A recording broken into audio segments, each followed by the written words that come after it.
Señoras y señores, tengan todos muy buenas tardes. El Poder Judicial le da la más cordial bienvenida al curso Proceso Penal y Garantismo.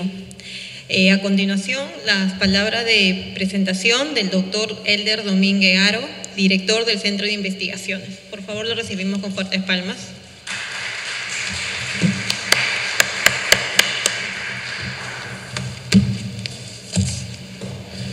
Con la venia del señor profesor Juan Antonio Cruz, señoras y señores, muy buenas tardes. En principio, queremos agradecer la valiosa asistencia y participación de cada uno de ustedes, asimismo a nuestro profesor, porque vamos a dar inicio al curso de especialización en materia penal, el curso que es tan esperado por parte de nosotros. Y felizmente se está cristalizando el día de hoy. Muy brevemente debo señalar a ustedes que el Poder Judicial Peruano y la Universidad de Girona de España firmaron un convenio tripartito también, por supuesto, con el CNM hace aproximadamente un año y un par de meses. Y el proceso de conversación, el proceso de poder armar este curso, si bien es cierto ha durado un buen tiempo porque están comprometidas 3 instituciones, ha llegado a buen puerto con la presencia de ustedes. 40 participantes a nivel nacional, la mayoría de provincias, de las cortes, de los distritos judiciales del país. Y es, como ustedes comprenderán, un curso por primera vez 100% presencial. Es la primera experiencia que tenemos como Poder Judicial y, por supuesto, la certificación corresponde a la Universidad de Girona.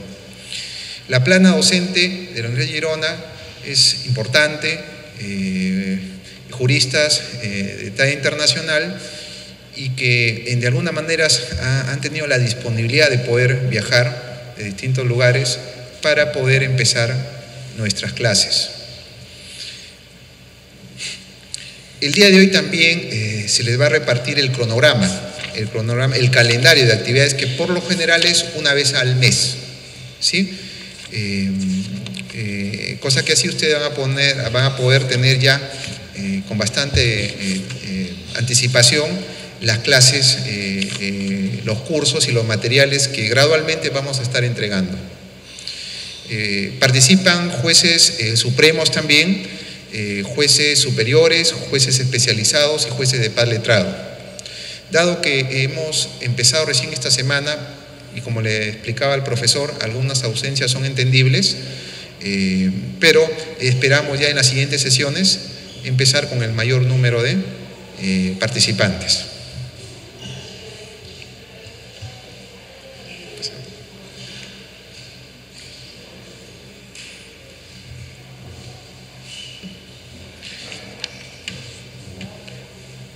El profesor Juan Antonio Cruz Parcero es un distinguido filósofo también del derecho, tiene diversas publicaciones, profesor de la Universidad Autónoma de México.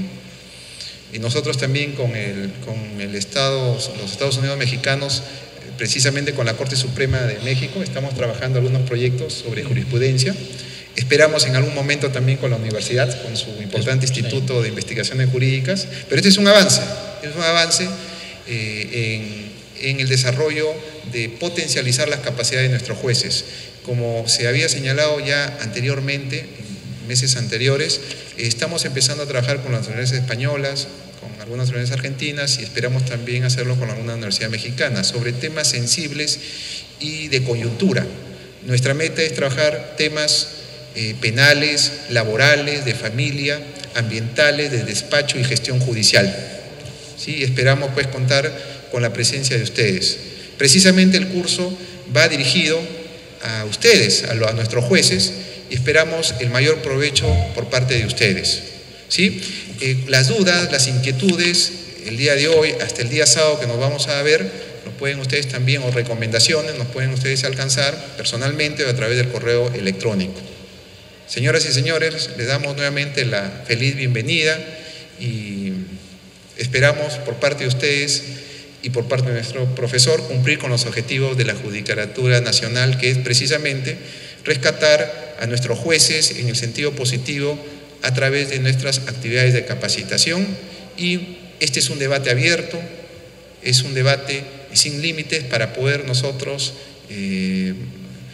aprender y también transmitir estos conocimientos más adelante en sus respectivas cortes, ¿sí? Y damos nuevamente la bienvenida a nuestro profesor y empezamos, señoras y señores, nuestras clases. Gracias.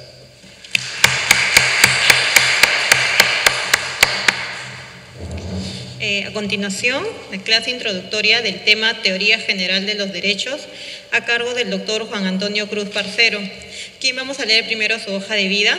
El doctor estudió la licenciatura en Derecho en la Facultad de Derecho de la Universidad Nacional Autónoma de México, titulándose en el año 1992 con la tesis Historia Contemporánea de la Filosofía del Derecho en México.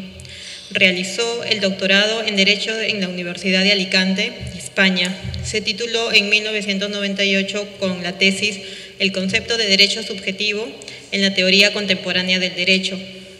Ha sido profesor de posgrado de la Facultad de Derecho de la UNAM, donde ha impartido diversas materias, entre ellas Historia de la Filosofía del Derecho, Teoría del Derecho Contemporánea, Técnicas de Investigación Jurídica, Teoría de la Justicia y Derechos Humanos. Actualmente imparte la materia de Teorías de la Argumentación Jurídica. Actualmente se desempeña como investigador titular B de tiempo completo en el Instituto de Investigaciones Filosóficas de la UNAM. Es miembro del Sistema Nacional de Investigadores Nivel 2, miembro del Colegio de Bioética y director de Isonomía, Revista de Teoría y Filosofía de Derecho. Por favor, recibimos al doctor Juan Antonio Cruz Parcero con fuertes palmas.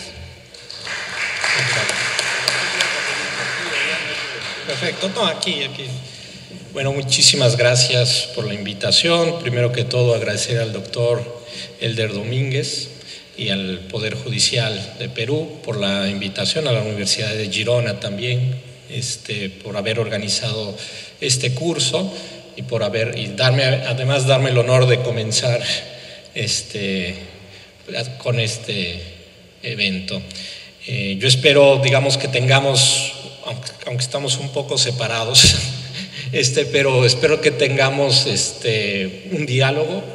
De lo que vamos a hablar seguramente son cosas que ustedes ya saben y que podemos contrastar precisamente ideas, ¿no? Ese es uno de los objetivos, ver que se pueda, digamos, confrontar lo que ya se sabe con lo que se puede aprender en estos cursos.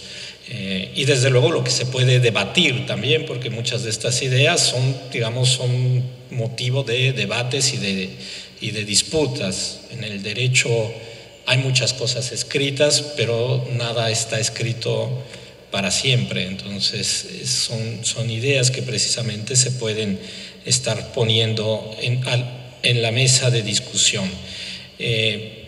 El curso que yo organicé para estos días intensos que nos vamos a ver a partir de mañana es un curso, digamos, centrado. Ya les repartieron ahí una de las primeras presentaciones que podrán irse dando cuenta sobre cómo vamos a comenzar. Es un curso que parte, digamos, de una visión histórica, aunque claramente es una visión a vuelo de pájaro, sobre la historia de las teorías, sobre la historia del concepto de derechos, del concepto de derecho subjetivo, cómo ha cambiado, cómo ha evolucionado, cómo usamos, por ejemplo, hoy día un concepto que es central en nuestra nueva cultura político-jurídica, moral, que es el concepto de derechos humanos. Digamos, llegaremos allá, pero justamente lo que quiero es hacer una especie de repaso histórico para ver cómo todos estos conceptos que hemos estado usando, no sé si puedan, para cambiar ¿sí? ¿Sí me pueden cambiar la diapositiva?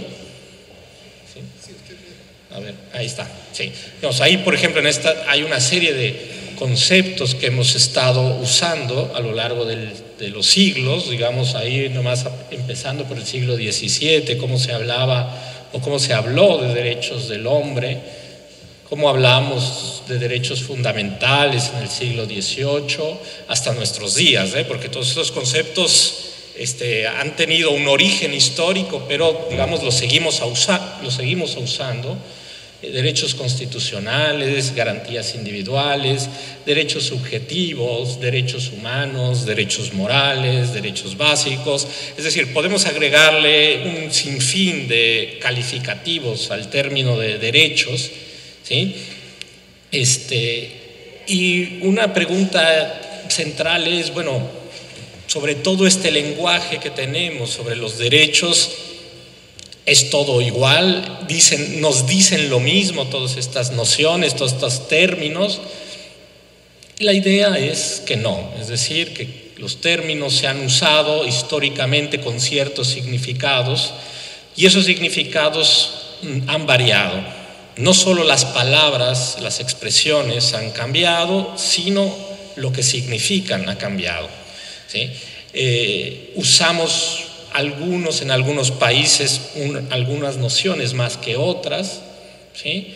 En cada país incluso pueden adquirir algún matiz distinto, ¿sí? Obviamente un curso como este no puede dar cuenta de tanta riqueza de matices que se pueden ir presentando, sino sencillamente en todo caso de las tendencias más importantes en los usos de estas nociones, los usos centrales de estas nociones, pero claramente son nociones que van teniendo significaciones y matices relevantes en cada país, en cada cultura, ¿sí? A veces en cada generación, ¿sí? Va viendo un cambio de significado. Entonces, bueno, eso es muy importante, digamos, tenerlo en cuenta cuando hablamos de los derechos, que es, por cierto, uno de los conceptos fundamentales en nuestras teorías.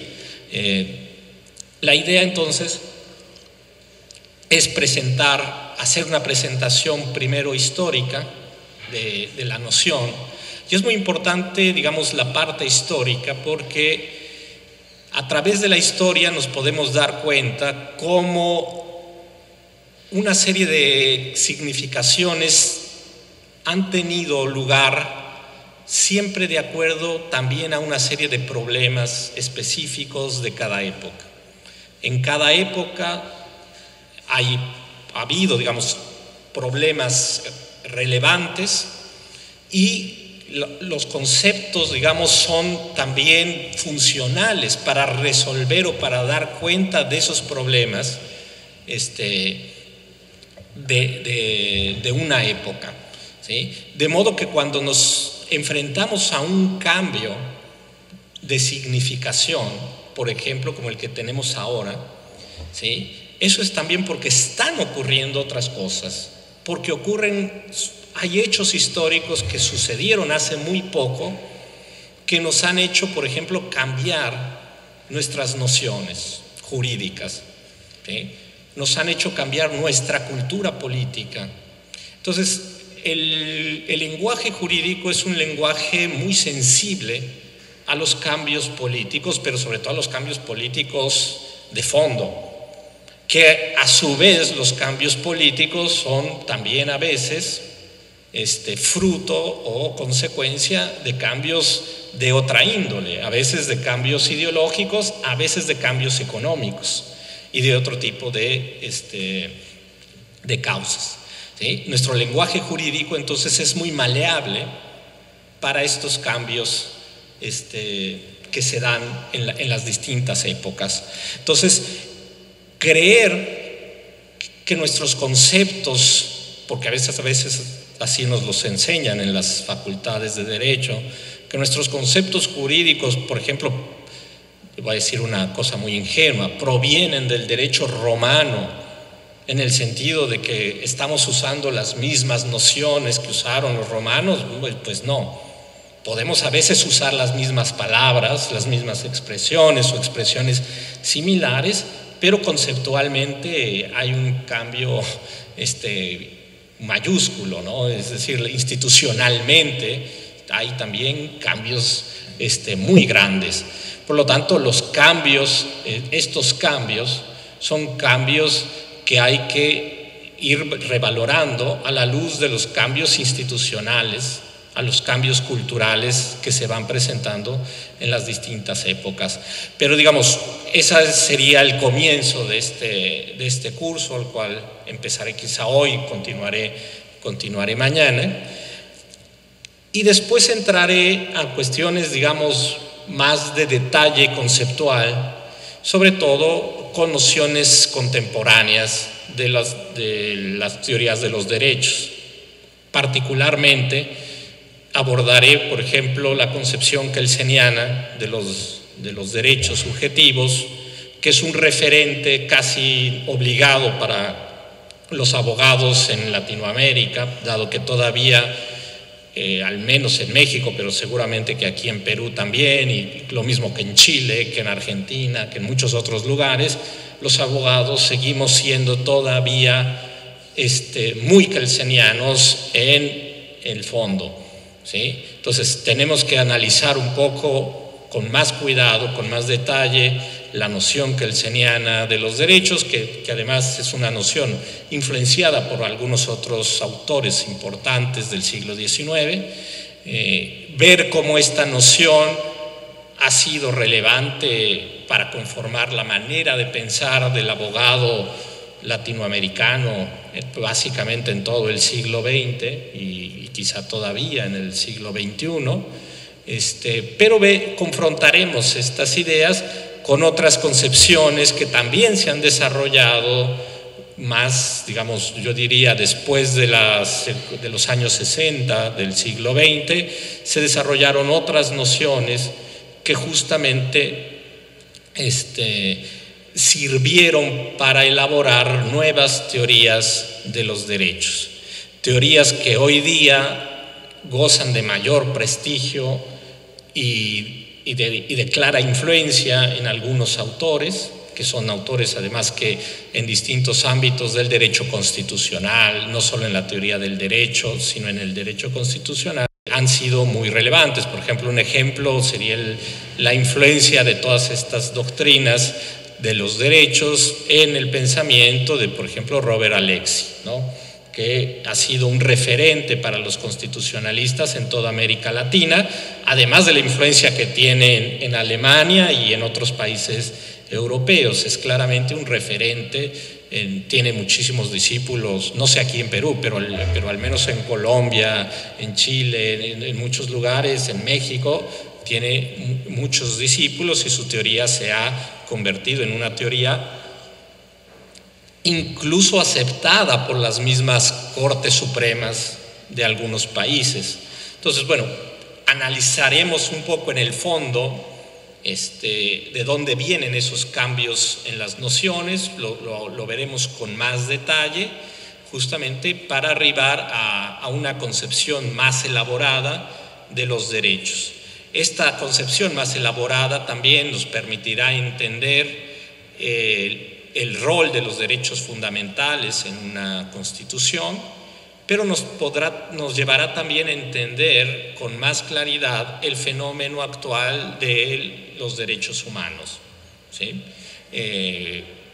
Fenómeno actual, digamos, en el curso de mis explicaciones se verá por qué digo fenómeno actual de los derechos humanos, ¿no? Algunos dirían, bueno, pues los derechos humanos vienen desde el siglo XVIII, XVII, bueno, no es, al menos parece ser que no es tan certera esta idea y que realmente estamos ante un fenómeno novedoso.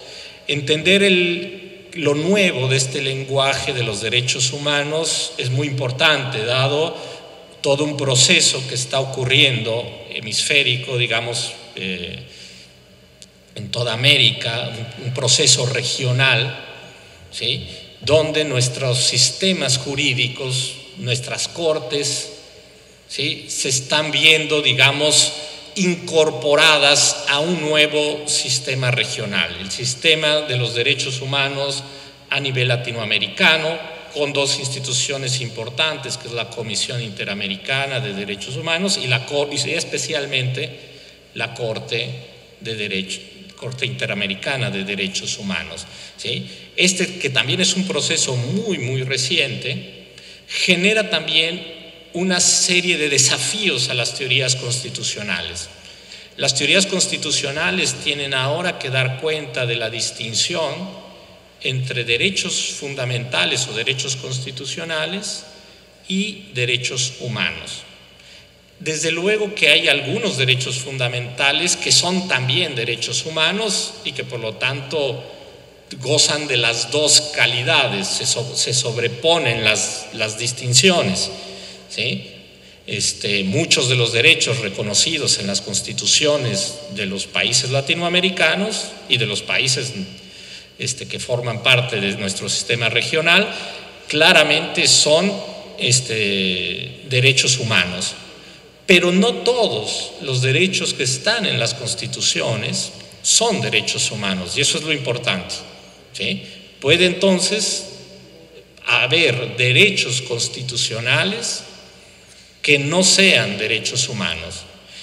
Esta distinción doctrinal es bien importante, porque, digamos, el imperio de la Corte Interamericana de Derechos Humanos versa sobre derechos, justamente sobre derechos humanos, no sobre aquellos derechos constitucionales que no son derechos humanos, ¿sí? La confusión que puede generar esta idea, y que de hecho genera esta idea, es grande. En México, por ejemplo, solo por poner un ejemplo, les digo porque el caso de México lo conozco relativamente bien. En México, por ejemplo, la Suprema Corte ha incurrido en el error de no distinguir los que son derechos constitucionales o meramente constitucionales y que no son derechos humanos.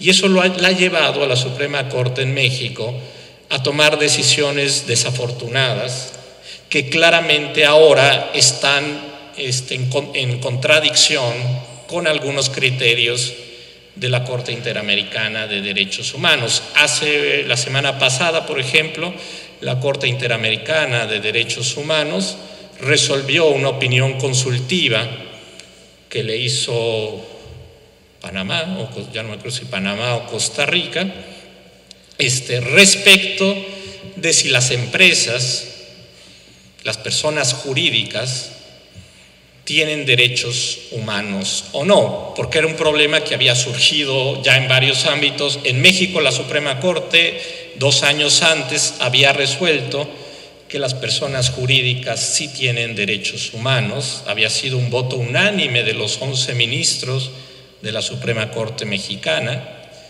y la Corte Interamericana, en la respuesta a la opinión consultiva que salió la semana pasada, sostuvo que no, que claramente no, o sea, que las personas jurídicas no tienen derechos humanos, pero que la Corte puede intervenir, la Corte Interamericana puede intervenir, porque así lo ordenan algunos tratados internacionales, en la protección, por ejemplo, de sindicatos. Los sindicatos son sujetos de derecho internacional por una serie de convenios que se han firmado, por lo tanto la Corte sí está autorizada, y los sindicatos sí son sujetos o personas jurídicas que pueden acudir directamente a la Corte Interamericana. Y el caso de los pueblos indígenas, en el caso de los pueblos indígenas también por otros tratados que hay, convenio 169 de la OIT, también pueden claramente acudir a la Corte Interamericana. Claro, los pueblos indígenas no necesitan ser personas jurídicas para acudir a la Corte Interamericana, no necesitan tener personalidad jurídica reconocida para acudir, es decir, en tanto entidad existente, en tanto pueblo sociológicamente existente, pueden acudir a la Corte Interamericana, tengan o no estatus jurídico reconocido. Este es el criterio que, a mi modo de ver, correctamente la Corte Interamericana suscribe, y que claramente, por ejemplo, en el caso de México, entra en contradicción con lo que ha resuelto la Suprema Corte en mi país. Bueno, en parte esa contradicción se genera porque en el caso de México la Corte no quiso reconocer y no quiso porque no es que no se haya dado cuenta, digo, porque en varias personas, varios expertos, en varios foros advertimos del error que se estaba por cometer de sostener un criterio de ese tipo, y precisamente la Corte, sin importarle demasiado a la opinión de algunos expertos, decidió mantener un criterio que a todas luces es incorrecto, que es precisamente no hacer la distinción entre derechos constitucionales, que solo son derechos constitucionales, y derechos humanos, ¿sí?, que son otra cosa. Los derechos humanos están para proteger principalmente al individuo. De eso hablaremos más adelante un poco sobre temas relacionados con los derechos humanos, sobre qué son los derechos humanos, su fundamento, etcétera, etcétera. Pero justamente el no ser sensibles a que son necesarios cambios conceptuales, porque nuestra época requiere de esos cambios y que nuestras doctrinas requieren adaptarse a esos cambios, es lo que lleva a algunos juristas y a algunas cortes a cometer errores. Errores que no lo serían hace quizá unas décadas, pero que hoy día son errores. Son errores a la luz de cómo se está conformando institucionalmente nuestro sistema. Nuestro sistema está cambiando, nuestro sistema ya es otro, nuestras instituciones son otras, y por lo tanto nuestros conceptos van requiriendo amoldarse a esos cambios institucionales. Entonces, este es más o menos el panorama de lo que voy a hablar. Lo que me preocupa es justamente darnos cuenta que todos estos cambios conceptuales se van requiriendo por cuestiones culturales, institucionales, que obligan al derecho y obligan a los juristas a modificar sus teorías. Empeñarse en que hay una teoría verdadera que hay que seguir al pie de la letra, aunque el mundo cambia, eso pues sencillamente es un dogmatismo que no sirve, un dogmatismo que deja de tener utilidad, ¿sí? Voy entonces a comenzar con el relato, digamos, histórico, que, bueno, hay que hacer la advertencia, es un relato claramente incompleto, es claramente un relato superficial, ¿sí?, dado que no hay tiempo de profundizar en muchas cosas que se podrían decir sobre la historia y sobre los conceptos que vamos a tratar. Si pasan la... Sí, pero está bien, perfecto. La historia, digamos, o los debates sobre la historia del concepto de derechos comienzan preguntándose si existieron los derechos en Roma o incluso en el derecho griego, ¿no?, por ejemplo, o si pudieron haber existido en otras culturas más antiguas, ¿sí? Hay una serie de discusiones entre los teóricos. Yo no me voy a empezar desde Roma, digamos, porque empezar desde antes pues es más especulativo que... Si uno quiere rastrear la idea de derechos en los griegos, todavía es más complicado que hacerlo en los romanos. Pero curiosamente, uno que está tan familiarizado con el derecho romano, y digo tan familiarizado porque, no sé, supongo que aquí les enseñarán derecho romano en las facultades de derecho, entonces algo sabemos los juristas sobre el derecho romano. Muchas veces nos enseñan el derecho romano casi como si directamente lo haya pasado, las instituciones romanas hayan pasado casi directamente a nuestro derecho contemporáneo, ¿no? Entonces parecería que es casi obvio decir que los derechos existieron en el derecho romano. Y bueno, no es tan obvio, es para los especialistas, historiadores en estos temas, es motivo de grandes disputas si realmente existían los derechos en la época de los romanos. Es obvio, digamos, y eso sí es incuestionable, que algunos otros conceptos como la responsabilidad o como la obligación o como el hecho ilícito, etcétera, existían en el derecho romano.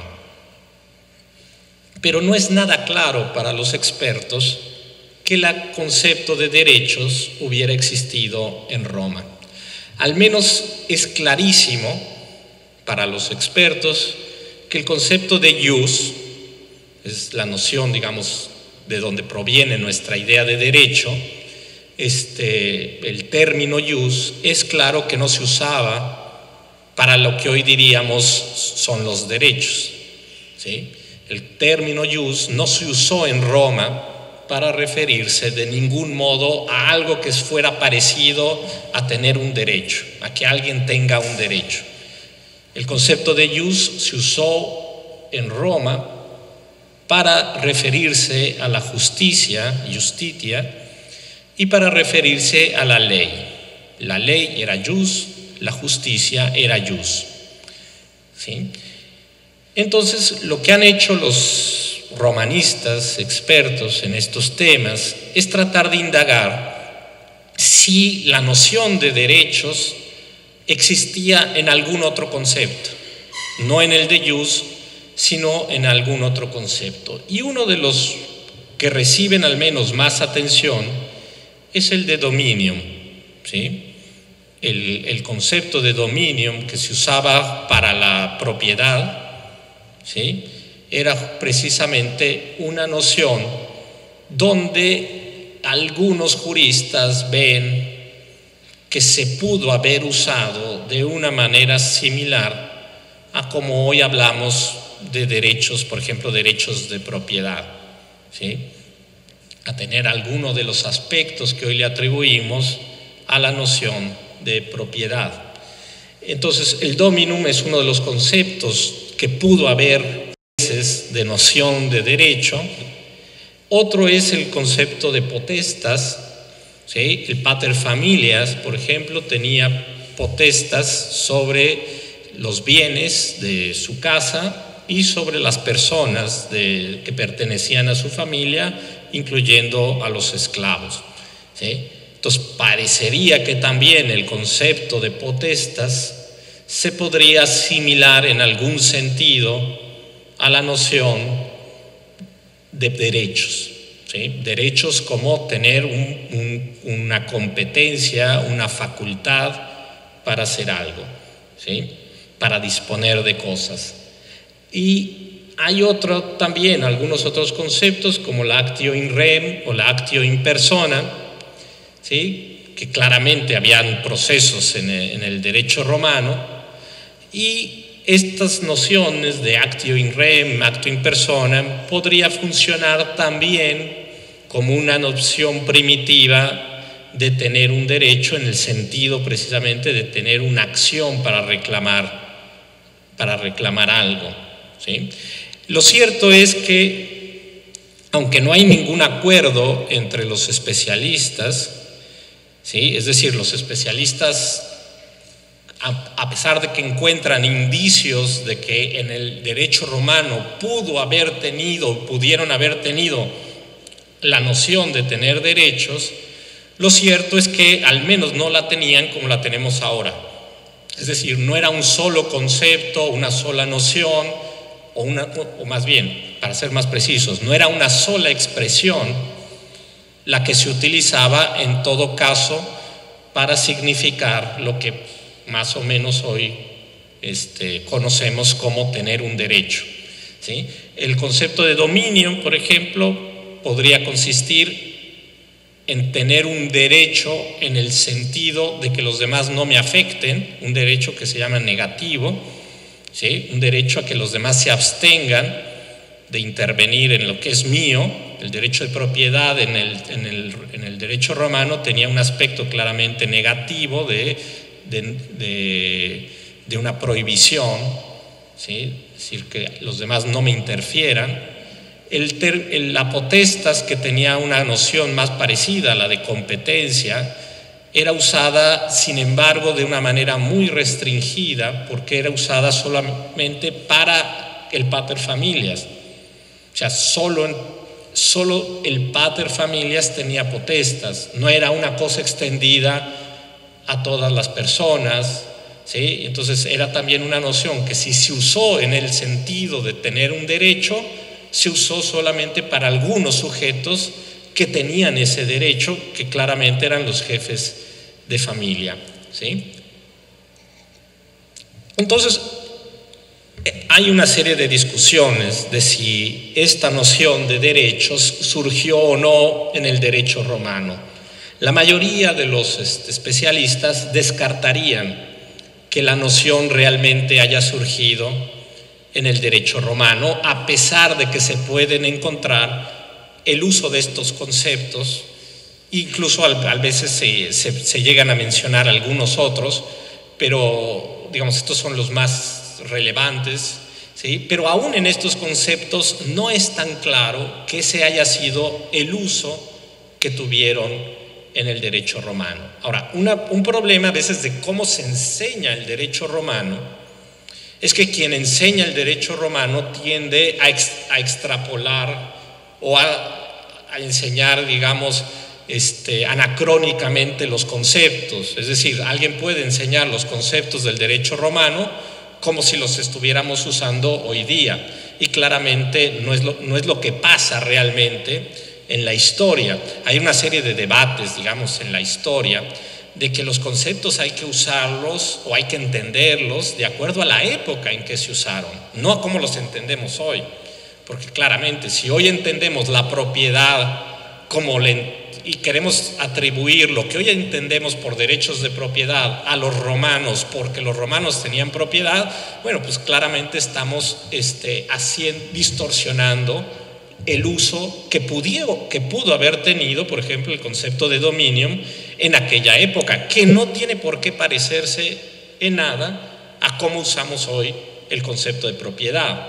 Y justamente las obligaciones y los derechos que hoy tenemos no tienen por qué parecerse nada a cómo se usaron en el derecho romano, ¿sí? Entonces, a veces la enseñanza del derecho romano incurre en demasiados anacronismos, y de ahí que surja la idea de que, bueno, ¿cómo los romanos no llegaron a tener la noción de derechos? Si es una noción tan obvia que hoy tenemos, ¿sí? Parecería entonces imposible que no la hayan tenido los romanos. Pues bueno, los especialistas justamente creen que los romanos difícilmente llegaron a tener esa noción de derechos, ¿sí? Y si se puede rastrear en algunos conceptos, es a un nivel, digamos, aproximado, a un nivel muy aproximado a cómo usamos hoy esa noción. Si me pueden cambiar la anterior. Sí, eso. No sé si estábamos ahí. Bueno, los debates se ponen más interesantes entre los historiadores cuando pasamos, digamos, a la Edad Media. En la Edad Media, justamente porque los canonistas y los glosadores empezaron a trabajar sobre el digesto, es decir, empezaron a trabajar con el derecho romano que se había recopilado por Justiniano, ¿sí? Y ese derecho recopilado por Justiniano empieza a tener una gran influencia en el mundo del medievo, siglo XII, ¿sí? Y justamente los glosadores y los canonistas quisieron transformar sus propias instituciones, reinterpretando el digesto, o sea, dándole vida a un derecho que ya estaba muerto, porque el derecho romano había muerto ya, había varios siglos que ya había dejado de existir el imperio romano. Los glosadores y canonistas comenzaron entonces su labor, no solo de estudiosos, sino también su labor de consejeros del Papa, de consejeros de príncipes, ¿sí?, para hacer y conformar el derecho que les exigían realizar los príncipes y el Papa, hacerlo a imagen y semejanza de lo que había sido el derecho romano. Pero en esta imagen y semejanza hubo mucha interpretación. Digamos, los grandes juristas de aquella época del medievo no solo leyeron literalmente el digesto, sino que lo interpretaron, ¿sí? Y al interpretar resignificaron varias de las nociones que se usaron en el digesto. Y uno de estos rasgos, por ejemplo, que algunos autores atribuyen, pues por ejemplo hay un autor que luego al cual me voy a estar refiriendo, Richard Tuck, un historiador. Él dice, por ejemplo, que es ahí, con los glosadores, cuando se da por primera vez cuando el concepto de dominium se identifica con el concepto de jus, ¿sí? No fueron propiamente los romanos los que hicieron la identificación del dominium con el jus, sino que fueron los glosadores, ¿sí? Y incluso se cita a Irnerio como el artífice de este cambio conceptual, donde en una definición que da Irnerio sobre el dominium dice: dominium es un tipo de jus. Así es como dominium tale jus est quo res corporales mea fit, dice Irnerio. Lo que quiere decir con esto es que el dominium, es decir, el control sobre la propiedad, es un tipo de jus, de derecho, ¿sí? Y entonces por primera vez se da esta identificación, dice Richard Tuck, del dominium con el concepto de jus. Aunque el que se haya dado por primera vez esta identificación no significa que fue la noción que prevaleció durante el medievo, ¿sí? Es decir, son sencillamente algunos antecedentes de cómo en el trabajo de interpretar el digesto se empezaban a hacer relaciones de conceptos que, por ejemplo, no habían hecho los romanos, ¿sí? Eso no significa que durante el medievo haya sido la noción que hubiera imperado y que todos los glosadores o que todos los canonistas hayan adoptado esta definición.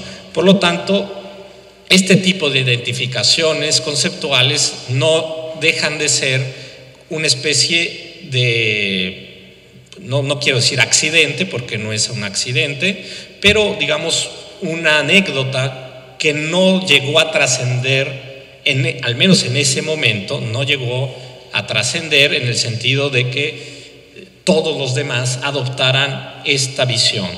Si pasamos a la siguiente, hay un autor francés, Michel Villet, un importante filósofo del derecho, quizá de los más importantes que ha tenido Francia. Yo diría que incluso después de Michel Villet no ha habido en Francia otro filósofo del derecho de su talla. Michel Villet sostuvo la tesis, una tesis que fue ampliamente discutida en su época, en 1975, cuando, incluso antes que la postula Michel Villet, ya la había presentado en algunos trabajos previos, desde los años 60, pero en 1975 él presenta la tesis de que fue Guillermo de Ockham, en el siglo, digamos, XIV ya, el que realmente crea la noción moderna de derechos. Él se basa en en dos argumentos. Los dos argumentos de Michel Villey consisten en sostener, primero, que debido a un debate que hubo entre los franciscanos y el papado, un debate derivado, por ejemplo, ustedes saben que los franciscanos hacían votos de pobreza, y al hacer votos de pobreza, la orden franciscana era una orden que exhibía la opulencia del papado y de las demás órdenes eclesiásticas, que las criticaba porque eran curas y frailes y obispos ricos, mientras el pueblo era miserable. Entonces los franciscanos, con sus votos de pobreza, lo que hacían era una crítica al sistema de la iglesia, al sistema de enriquecimiento de la iglesia y de sus jerarcas. Entonces, obviamente era un asunto político, es decir, era una crítica que los franciscanos realizaban a las instituciones, empezando por el Papa. El Papa, entonces, Juan XXII, emite una bula papal, poniendo en entredicho la licitud del uso de los bienes por parte de los franciscanos. Los franciscanos a su vez tenían bienes porque tenían iglesias, tenían monasterios, etcétera, y en la bula se hacía referencia a que en realidad los votos de los franciscanos no eran realmente votos de pobreza, como ellos decían, porque ellos necesitaban ser propietarios para realizar sus actividades, desde las más básicas como comer, es decir, la comida que ellos,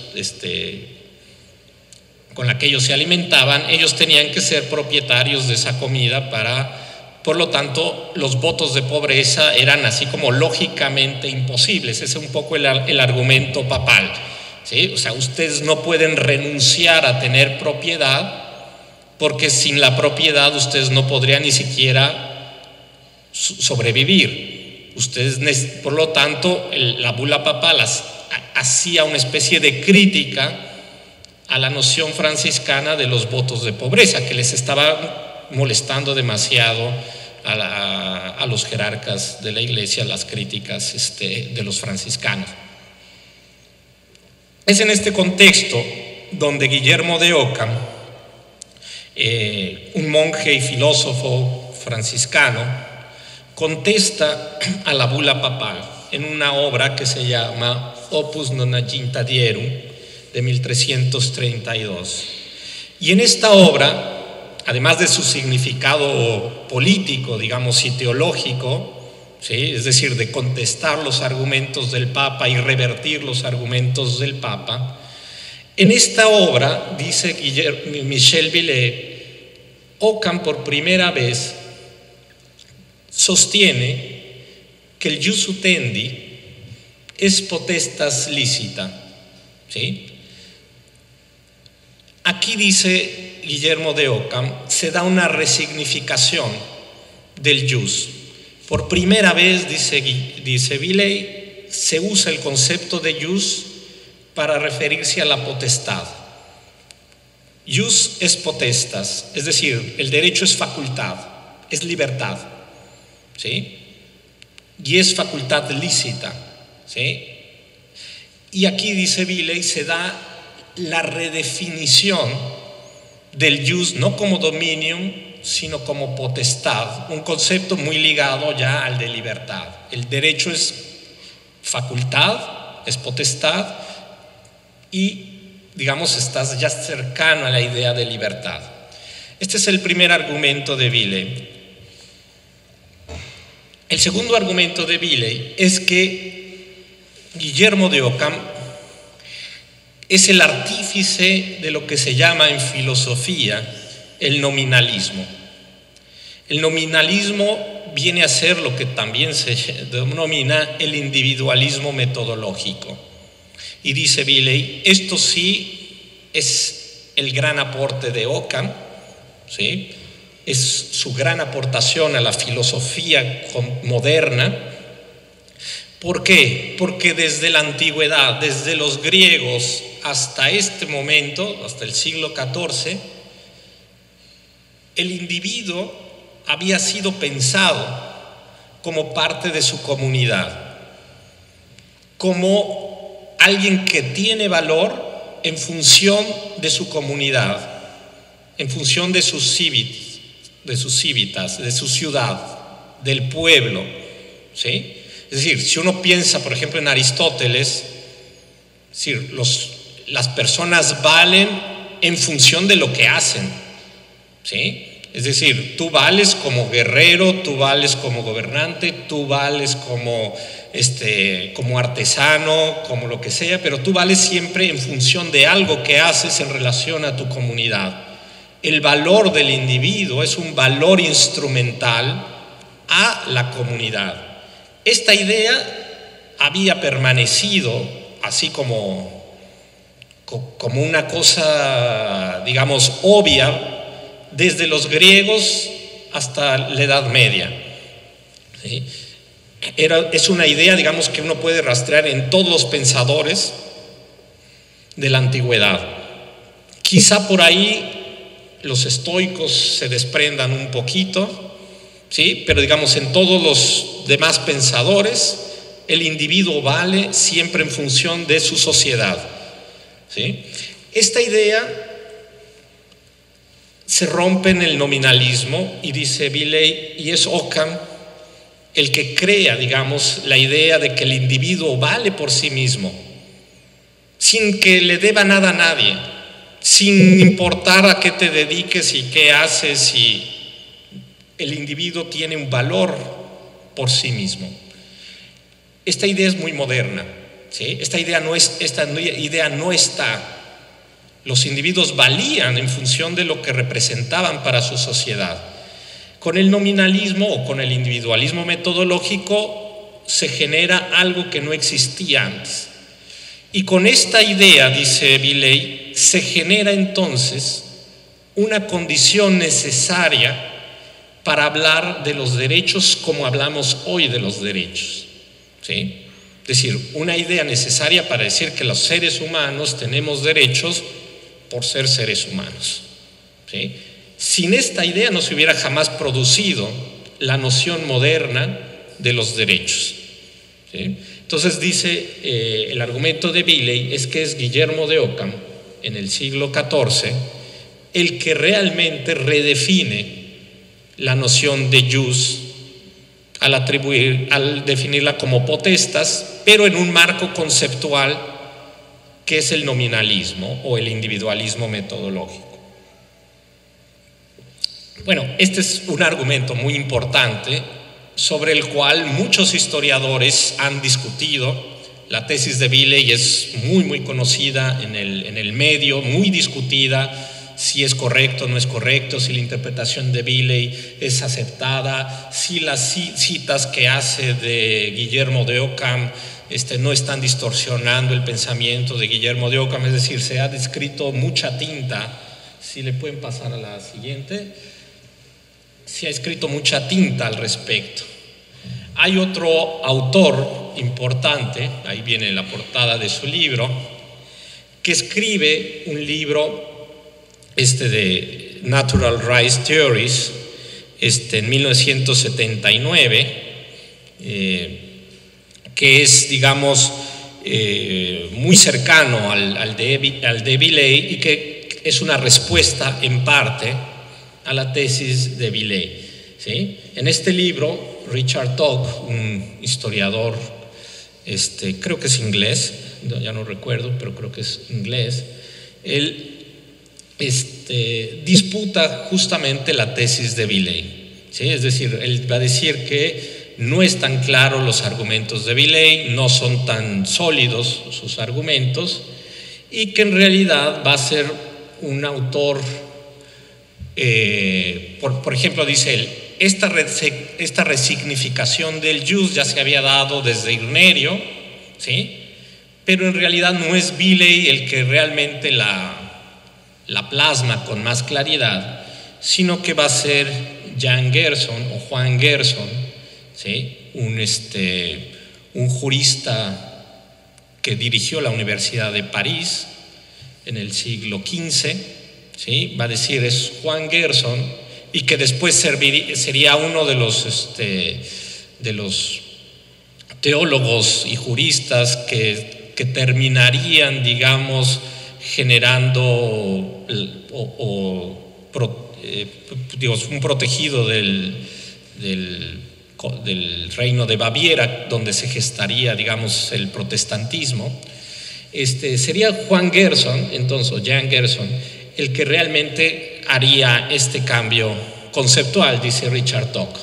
Y además, ya en el Renacimiento sería la escuela de Salamanca, es decir, los autores como Francisco de Vitoria, Vázquez de Menchaca, Soto, etcétera, donde realmente el concepto empezaría a ser más popularizado, ¿sí? En estas épocas ya el concepto de jus se comienza a usar justamente para referirse a la noción de facultad moral. Es una facultad moral el concepto de jus, y el concepto de jus entonces empieza a adquirir un nuevo significado, y este nuevo significado empieza a ser ya más popularizado, digamos, al menos entre los especialistas, entre los teólogos y juristas de aquellas épocas.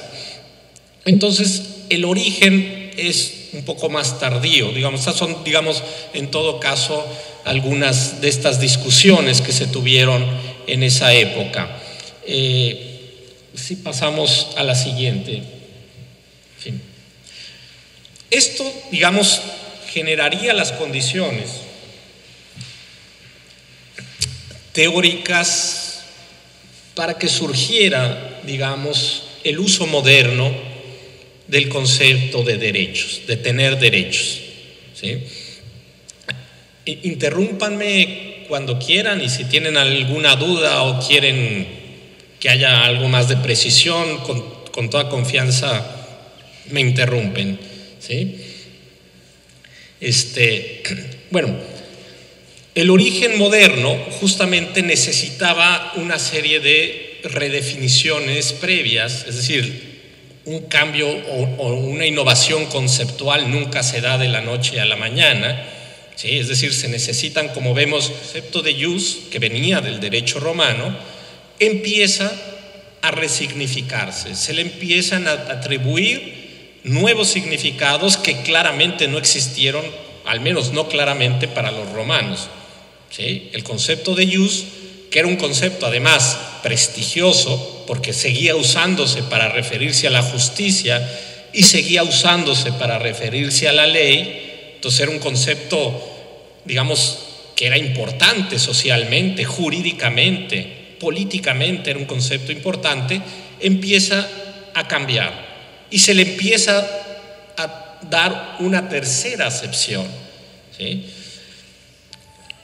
Esto va a preparar, digamos, el camino, va a preparar, digamos, la mentalidad de una época que ya es la modernidad, para que surjan nuevas teorías, para que surjan teorías con las que estamos ya mucho más familiarizados en nuestra época, porque seguimos siendo parte de esta modernidad que surgió desde el siglo XVII, siglo XVI, y que todavía hoy seguimos en ese sentido siendo modernos, ¿sí?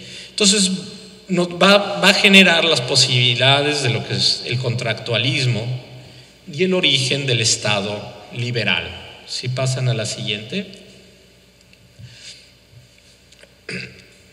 Esta es una época de transición obviamente política, pero de una transición política especialmente importante.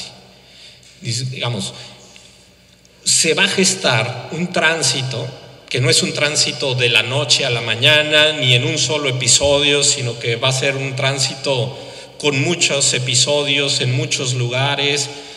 Se va a gestar el tránsito del Estado absolutista, del Estado feudal, podríamos incluso hasta decir, al Estado democrático, ¿sí? No es un tránsito de un siglo, es un tránsito de varios siglos, ¿sí?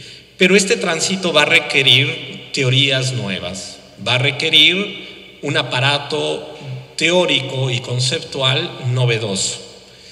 Y esta lucha, digamos por aquí, en las imágenes, obviamente pongo algunas imágenes muy conocidas sobre Luis XIV, cómo estaban organizadas las sociedades feudales, la toma de la Bastilla, que es otro suceso importante, ¿sí? La enciclopedia de los franceses, ¿sí? Compilado por Diderot, ¿sí? que va a abrir el mundo de las ideas a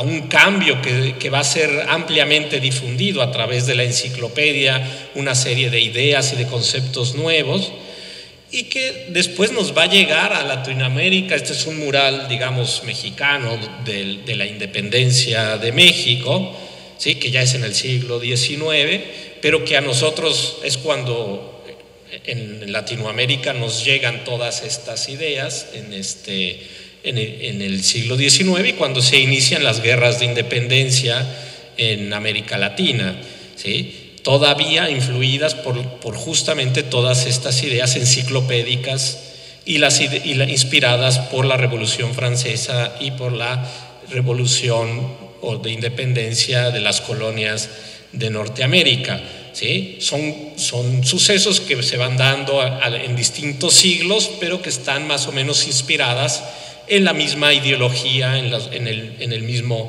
pensamiento. Si le cambias, por favor, sí. Va a ser aquí, digamos, muy importante en estos cambios conceptuales. No sé si hay alguien que me pueda dar un poco más de agua. Sí, gracias. Donde un jurista muy importante, siglo XVII, Hugo Grocio, ¿sí?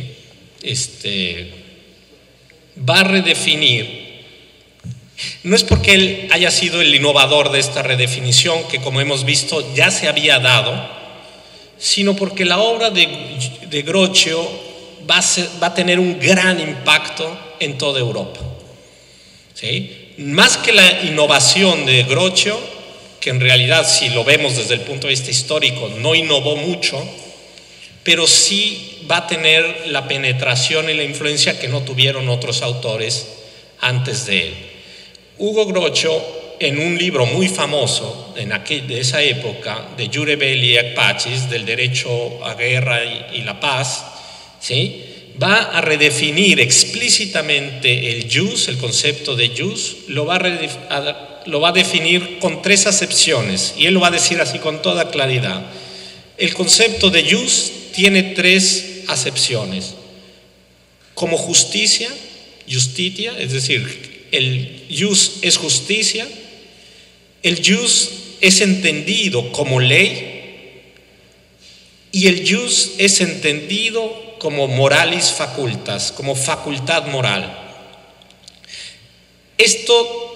Esta redefinición como facultad moral ya se había dado, pero en la obra de Grocio va a tener una gran importancia, ¿sí? Se va a popularizar, digamos, la idea de que el jus es, y además algo que dice, muchas gracias, algo que va a decir Hugo Grocio en su obra, que desde el punto de vista histórico claramente era falso, pero en su momento, digamos, habría que entenderlo como una idea más de tipo político, porque lo que él va a decir en su obra es que la acepción principal, fíjense, de estas 3 acepciones, la principal es el jus como facultad moral, ¿sí? Es decir, va a poner a la idea del jus como facultad moral por encima del concepto de justicia y por encima del concepto de ley. Desde el punto de vista histórico era totalmente falso, porque justamente era una reconceptualización que se había venido haciendo en siglos anteriores y que era hasta cierto punto una novedad, ¿sí? Pero era una especie de afirmar algo, un nuevo significado del concepto de jus, ¿sí? El jus es facultad moral. Richard Tocque, este historiador al que estoy citando, va a sostener que se pueden distinguir en ese momento teorías fuertes y teorías radicales de los derechos. La diferencia entre estas teorías es que los derechos o estas facultades morales, este jus redefinido, ¿sí?, para las teorías que él llama las fuertes, y Grocio era un defensor de estas teorías fuertes, todos estos derechos, que son las facultades de las personas, pueden ser renunciables. Y al concebir a estos derechos como renunciables, obviamente estos autores eran todavía partidarios del absolutismo, ¿sí? Todavía defendían a los reyes, todavía defendían a los gobiernos absolutistas. Grocio va a ser uno de ellos, ¿sí? A pesar de que era un innovador y fue hasta cierto punto revolucionario mentalmente, digamos, todavía no daba el brinco a buscar un Estado sin monarcas, una república democrática, etcétera, sino que estaba todavía pensando en una teoría que funcionara para un tipo de absolutismo, ¿sí? Un absolutismo un poco controlado, pero finalmente un absolutismo en la medida en que justamente los derechos de las personas podían ser renunciados. El derecho a la sobrevivencia y el derecho a la resistencia, que ya eran algunos derechos que se afirmaban con un contenido claro políticamente, eran renunciables. Es decir, los sujetos podían renunciar al derecho a la sobrevivencia y el derecho a la resistencia frente al soberano absoluto, ¿sí? Esta idea, que fue muy importante en Grocio, irá cambiando. Si pueden pasar a la siguiente. ¿Sí? No, esa ya. Esa, sí. Ya no sé si vieron lo de Grocio. Sí, está. Bueno. Justamente en el contexto de la guerra civil, ¿sí?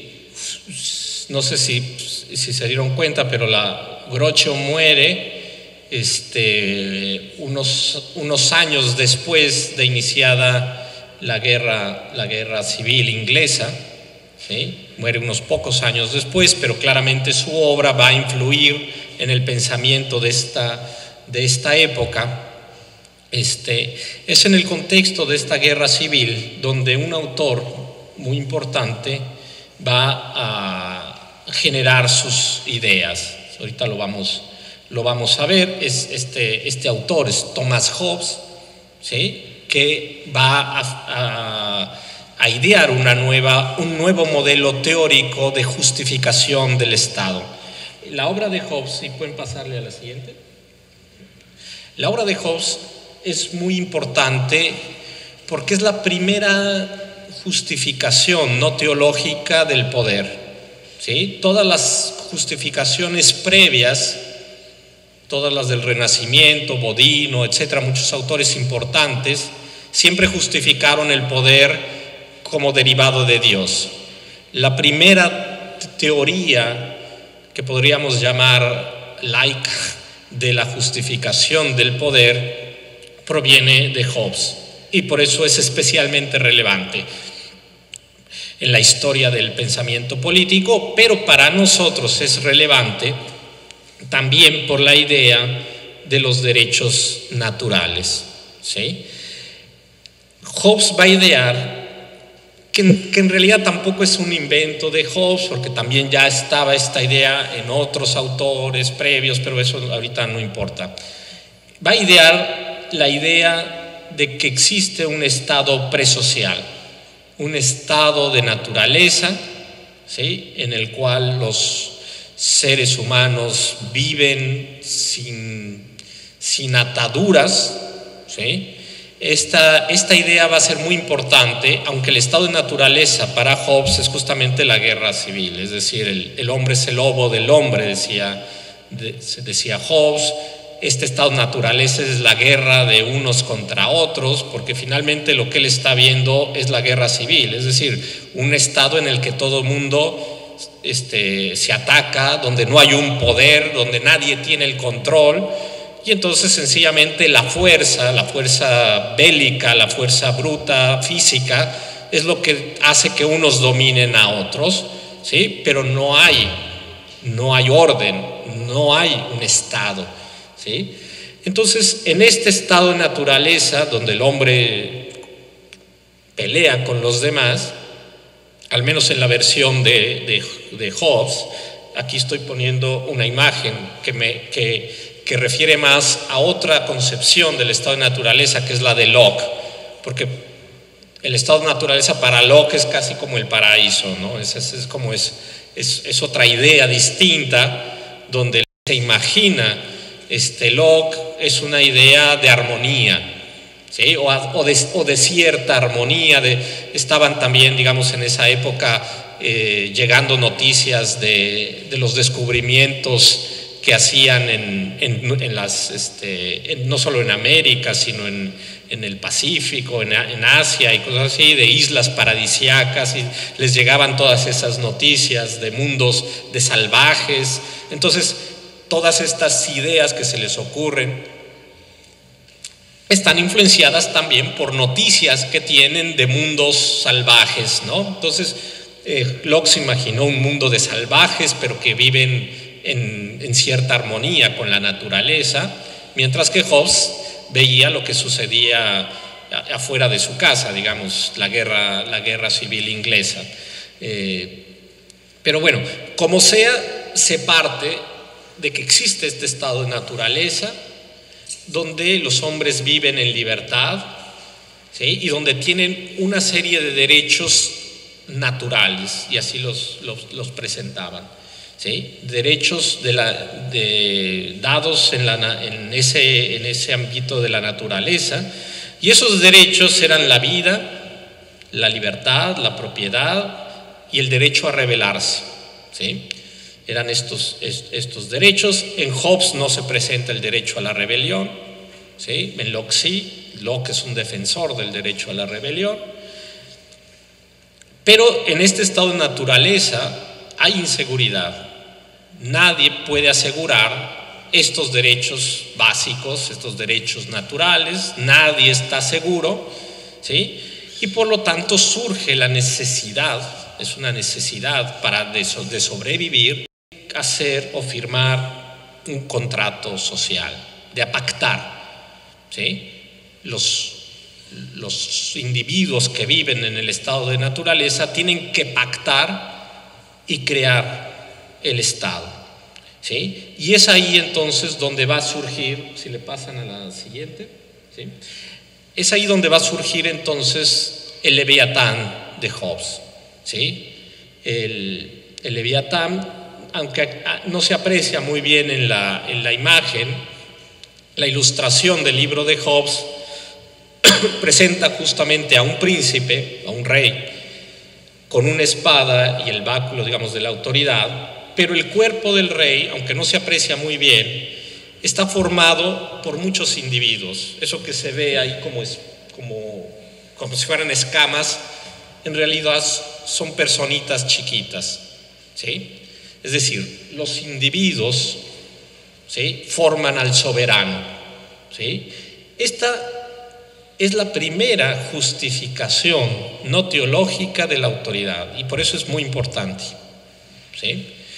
Son los individuos los que le dan la autoridad al soberano, los que crean al soberano, ¿sí? Son fruto, es decir, sin los individuos no habría soberano, porque sin el pacto social no habría soberano.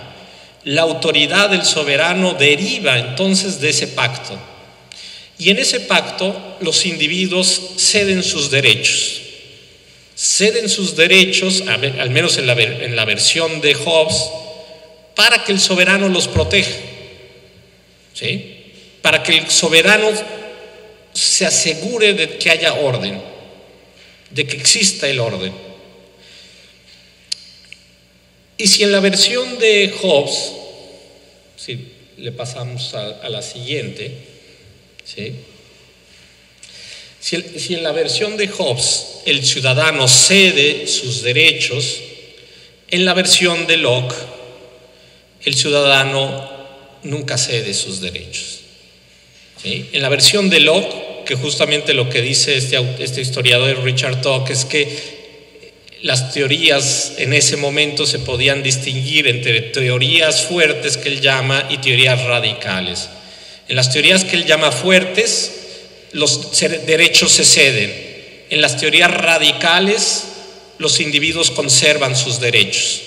Y conservan, para Locke, el derecho a la rebelión. Porque el derecho a la rebelión es un derecho natural, decía. Porque si el soberano no cumple, si el soberano no se asegura y no vela por su pueblo, por el bienestar, por el orden, y el soberano entonces solo se enriquece y solo ve para sí y asesina y le quita la propiedad a los demás, los roba, etc., entonces existe el derecho del individuo de deshacerse del soberano. El derecho a la rebelión es un derecho individual que incluso genera el derecho al tiranicidio, ¿sí? Es decir, el tiranicidio es una consecuencia del derecho a la rebelión, ¿sí?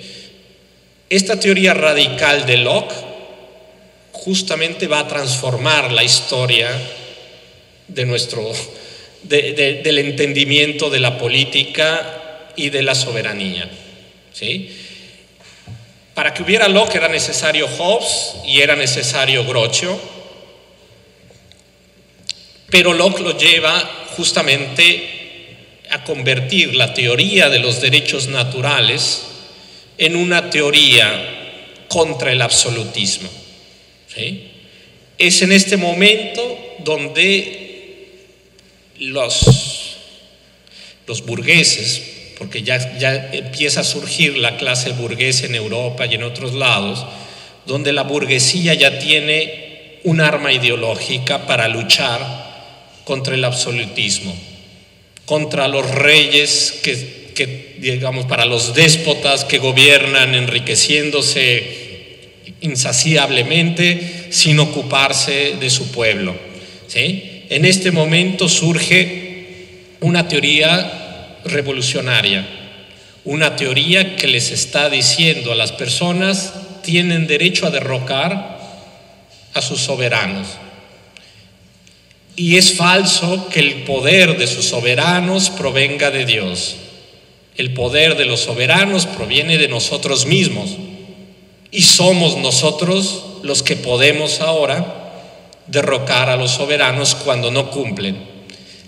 Y justamente esta teoría que se va a expandir por toda Europa y después va a pasar a América del Norte, a las colonias inglesas, ¿sí? Esta teoría va a ser así como un estallido, ¿sí? La van a sostener muchos autores, habrá muchos defensores, muchos propagandistas de todas estas ideas, ¿sí? Estará uno de los más importantes, es Thomas Paine, ¿sí? Que la obra de Paine se conocerá en Norteamérica, ¿sí? Digamos, la obra de Paine es todavía más, es como más panfletaria, por decirlo de algún modo, comparada con la de Locke. Es decir, la obra de Paine es casi una invitación a rebelarse, pero está basada justamente en la obra de Locke, ¿sí? Y entonces todas estas ideas se van a expandir, se van a usar y van a dar pie, pasemos a la siguiente, y van a dar pie justamente a la revolución de independencia de las colonias inglesas en Norteamérica. La rebelión no se produjo en Europa como muchos hubieran querido o como muchos predecían, sino que el primer estallido importante se produjo en las colonias de Norteamérica.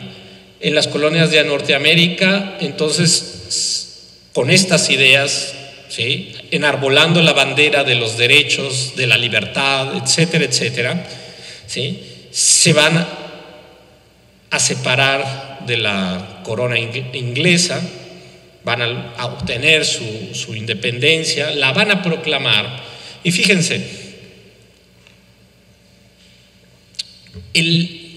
se sigue como el manual de Locke, ¿no? Es casi se sigue la teoría contractualista al pie de la letra. Son una sociedad que se revela, que tiene derechos, ¿sí?, y que lo primero que hace entonces es un pacto social, ¿sí?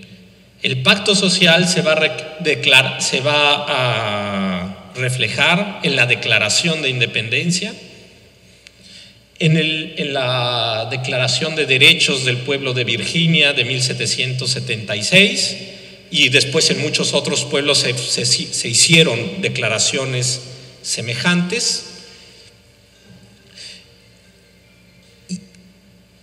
Y esta idea, que además es una idea, digamos, muy inglesa, porque ya venía, digamos, ya hay antecedentes. Ahí pongo la Carta Magna de 1215, que era también para los ingleses era un referente esta Carta Magna, ¿sí? También era un referente para el mismo pensamiento contractualista. Entonces, ahí se va a seguir al pie de la letra, digamos, los postulados del contractualismo. La sociedad hace un pacto, el pacto queda por escrito, se firma. Claro, ahí lo único que no sucedió es que no todos los miembros de la sociedad firman el pacto, sino que el pacto se firma por representantes, ¿sí? Es decir, son los representantes los que firman, son los representantes los que redactan el acta de independencia y la firman. Ahí aparecen las firmas, es decir, es un pacto social, ¿sí? Y el pacto social lleva una carta de derechos anexa, ¿sí? Es decir, la carta de derechos es parte del nuevo pacto social. El soberano tiene ahora que velar por los derechos, y se declaran más derechos de los que Locke postulaba, ¿sí? La Declaración de Derechos de Virginia es una carta de derechos mucho más sofisticada de la que pensó el mismo Locke. Y esta carta de derechos, la siguiente, va a generar después una constitución, ¿sí? En la Convención de Filadelfia en 1787, ya las colonias independientes se dan una constitución, y en la constitución se anexan los derechos. La Carta Constitutiva ya tiene derechos. Desde ahí surge el constitucionalismo. Es la primera constitución moderna, ¿sí? Y en la idea misma de constitución está la idea no solo de que la constitución sirve para establecer a los órganos que van a regir, es decir, quién es el soberano y cómo se va a ejercer esa soberanía, sino cuáles son los derechos inviolables, los derechos que todo soberano debe proteger, y que son esos derechos que van a quedar plasmados en esa Constitución norteamericana, que hasta la fecha todavía es la constitución más vieja que existe, todavía vigente, ¿sí? Porque le han hecho enmiendas, han agregado algunos nuevos derechos, pero prácticamente es la misma constitución. Es la constitución más antigua que existe hoy día, ¿no? Fue la primera constitución y además todavía tiene vigencia. Por eso los norteamericanos difícilmente van a cambiar algún día su constitución, porque están muy orgullosos de haber sido la primer nación que se dio a sí misma una constitución. Difícilmente la van a cambiar, como muchos países cambian sus constituciones. Pero lo cierto es que le han tenido que hacer algunas algunas adaptaciones para mantenerla vigente y obviamente muchísimas interpretaciones para mantenerla al día ese texto. Pero más allá de eso, si quieren pasamos a la siguiente. Aquí es nada más un fragmento de esta Constitución que dice, traducido, dice: nosotros, el pueblo de los Estados Unidos, a fin de formar una unión más perfecta, establecer justicia, afirmar la tranquilidad interior, proveer la defensa común, promover el bienestar general y asegurar para nosotros mismos y para nuestros descendientes los beneficios de la libertad, estatuimos y sancionamos esta Constitución para Estados Unidos de América. ¿Sí? Esta es, digamos, la entrada, ahora sí que formal, a la modernidad. Digo formal porque ya la modernidad había empezado ideológicamente, pero es la entrada formal, legal, a la modernidad, porque es por primera vez que un Estado, que un gobierno se instituye y se legitima por la participación de los individuos. ¿Sí? Ya no se invoca a Dios, ya no se invoca a una autoridad más allá del más allá, sino que es la autoridad de los propios individuos, es decir, nosotros, el pueblo, ¿sí?, de los Estados Unidos, formamos esta unión, generamos nuestra autoridad, generamos nuestra Constitución. ¿Sí? Se rompe entonces la idea del derecho divino. Se rompe entonces con la idea de que el poder surge por derecho de un Dios que a ciertas familias les da esa y no a los demás. Entonces surge la idea del gobierno democrático. ¿Sí? Aquí se da el primer paso para la idea de un gobierno democrático, de un gobierno formado por el pueblo y para el pueblo. ¿Sí? Esto que hoy nos parece parte ya de la retórica de todos los días, en todos los países, en este momento, 1778, 76, ¿sí?, es una gran novedad. ¿Sí? Es algo inaudito. Los reyes en Europa se horrorizan de lo que está ocurriendo en las colonias de Norteamérica. Es así como el acabose, ¿no? Es decir, ¿a dónde vamos a llegar con estas ideas subversivas? Y claro que se llegaría lejos. Ya estamos en tiempo, ¿verdad? ¿Sí? Termino con esto, ¿no? Y para mañana continuar con este relato histórico. Digamos, aquí se sientan las bases de lo que todavía ahora en el siglo XXI nos está costando tanto trabajo consolidar, que son los gobiernos democráticos. O sea, la democracia, el gobierno del pueblo, para el pueblo, etcétera, es un ideal que surge en este momento, en el siglo XVIII, ¿sí?, y que todavía estamos con la fe en que este ideal se puede realizar, aunque nos ha costado muchos sinsabores lo que este ideal nos ha realmente ofrecido, ¿no? Todavía estamos muy lejos de estar contentos con las democracias existentes, pero digamos es ya casi una regla, digamos, salvo algunos países fundamentalistas que siguen invocando, digamos,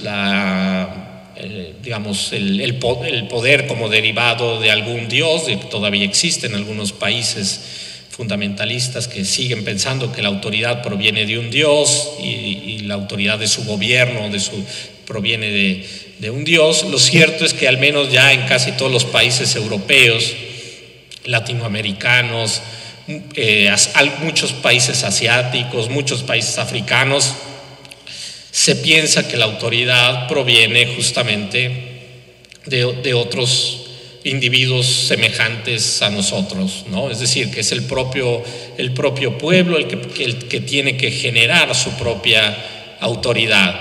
No es algo que esté todavía mundialmente reconocido, pero podríamos decir que la democracia en ese sentido ha ganado ya la batalla ideológica, ¿sí?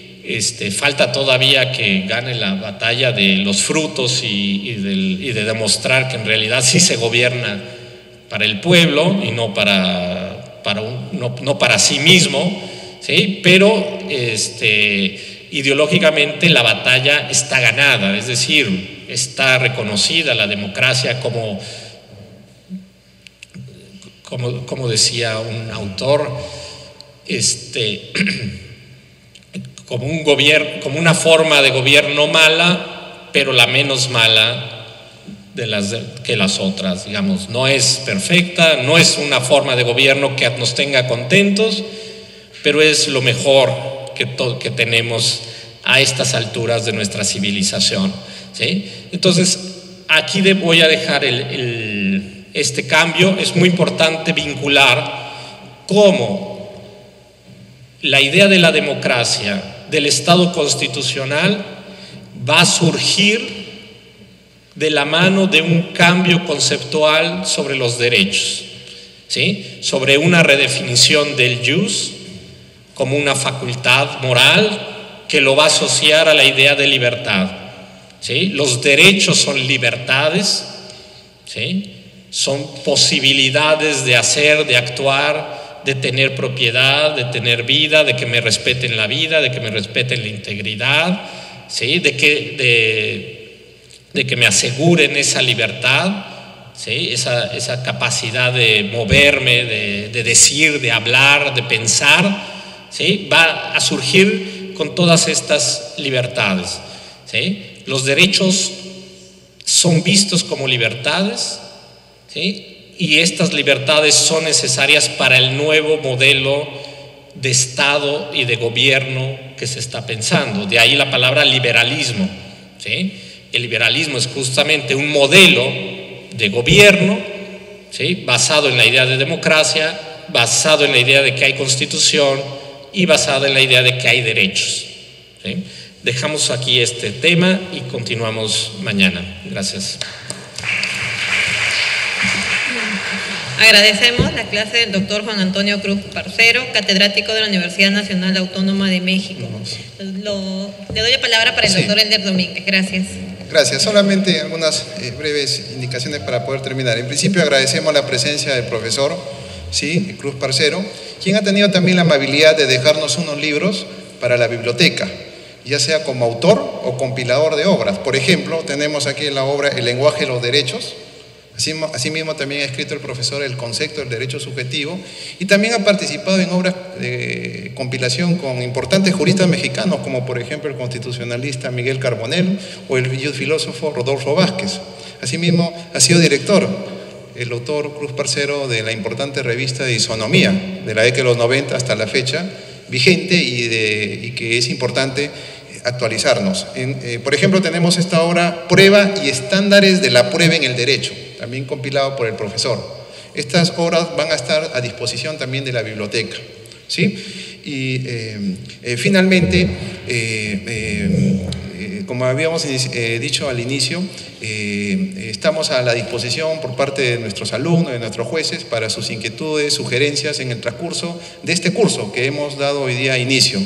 Y después de una interesante exposición, les espera a ustedes también un interesante coffee break a la hora de salida para poder conversar también con el profesor o con todos nosotros para poder así tomar nota de sus inquietudes. Muchísimas gracias. Gracias, profesor.